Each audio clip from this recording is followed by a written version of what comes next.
খবৰ লৈ আহিছো ষ্টুডিঅত মই দীপান্বিতা।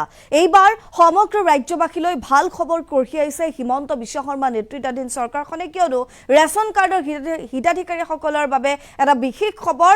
এতিয়াৰে পৰা বজাৰ মূল্যতকৈ কম দামতে পাব দাইল আৰু চেনি। চাউলৰ লগতে দাইল আৰু চেনিও কম মূল্যত পাব ৰেচন কাৰ্ডৰ হিতাধিকাৰী। এই মুহূৰ্তত সবিশেষ খবৰ আমি আপোনালোকক জনাবলৈ চেষ্টা কৰিম। এটা অত্যন্ত ভাল খবৰ, ৰেচন কাৰ্ডৰ হিতাধিকাৰীসকলৰ বাবে এটা ডাঙৰ খবৰ এই মুহূৰ্তত আমি আপোনালোকক জনাই আছো। প্ৰথমটো খবৰ এটা ভাল খবৰ, চাউলৰ উপৰিও ৰেচন কাৰ্ডৰ হিতাধিকাৰীসকলে লাভ কৰিব দাইল আৰু চেনি।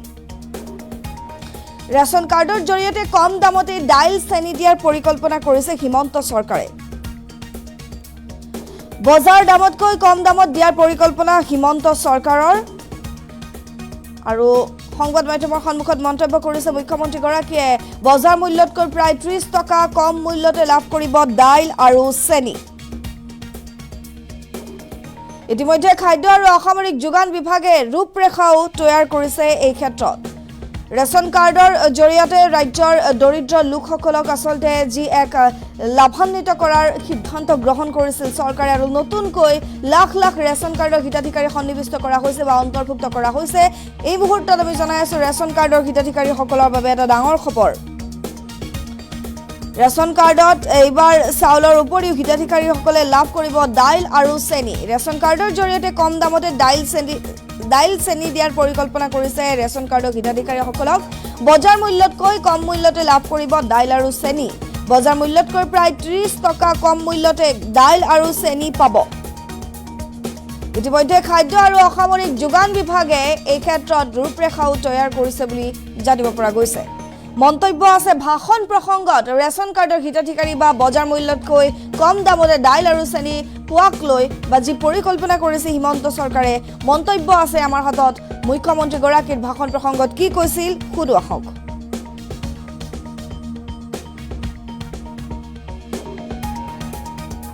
আমাৰ ৰেচন কাৰ্ডত আমি বিনামূলীয়াকৈ চাউল দিওঁ, কিন্তু ৰেচন কাৰ্ডৰ লগতে বিনামূলীয়াকৈ নহলেও বজাৰৰ পৰা কিছু কম দামত আমি দালি আৰু চেনিও দিব পাৰো নেকি, তাৰ বিষয়েও আমি চিন্তা চৰ্চা কৰি আছো।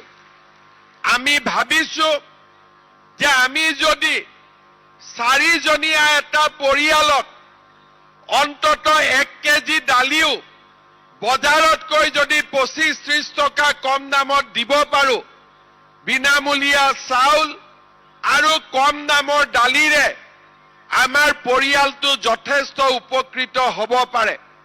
তেনেকৈ চেনিৰ যদি বজাৰৰ দাম 70 টকা, আমি যদি 15 টকা 20 টকাও কমত দিব পাৰো, তেতিয়াহ'লে তাৰ পৰাও বহু ৰাইজ উপকৃত হ'ব পাৰে। আজিলৈকে অসমত আমি তেনেকুৱা কৰা নাই। কৰিব যাওঁতে কেনেকুৱা অসুবিধাৰ সন্মুখীন হ'ম সেই বিষয়েও মোৰ বহুত আইডিয়া নাই, কিন্তু আজিৰ পৰা এমাহ আগতে আমাৰ বিষয়াসকলৰ লগত মই কথা পাতিছো, যাতে আমি এনেকুৱা ব্যৱস্থা লাহে লাহেকৈ যাতে আমি আৰম্ভ কৰিব পাৰো। এই বিষয়ে ৰূপৰেখা প্ৰস্তুত কৰিবৰ বাবেও মই খাদ্য আৰু অসামৰিক যোগান বিভাগক ইতিমধ্যে দায়িত্ব দিছো, আৰু মই আশা কৰিছো যে আমাৰ এই বছৰৰ বাজেটত এই বিষয়ে আমি কি কৰিব পাৰো তাৰ উল্লেখো আমি কৰিব পাৰিম।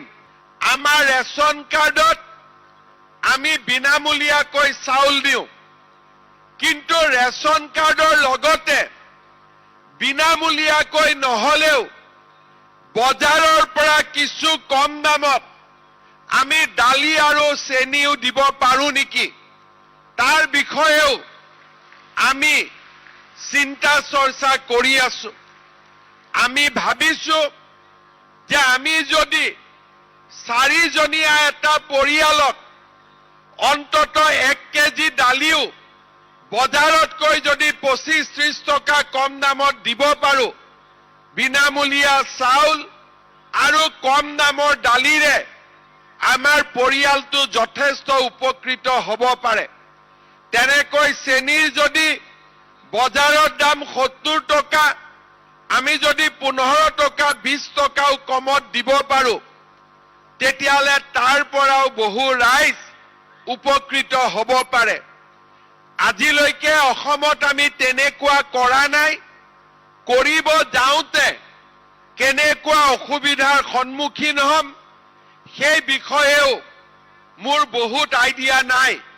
কিন্তু আজিৰ পৰা এমাহ আগতে আমাৰ বিষয়াসকলৰ লগত মই কথা পাতিছো, যাতে আমি এনেকুৱা ব্যৱস্থা লাহে লাহেকৈ যাতে আমি আৰম্ভ কৰিব পাৰো।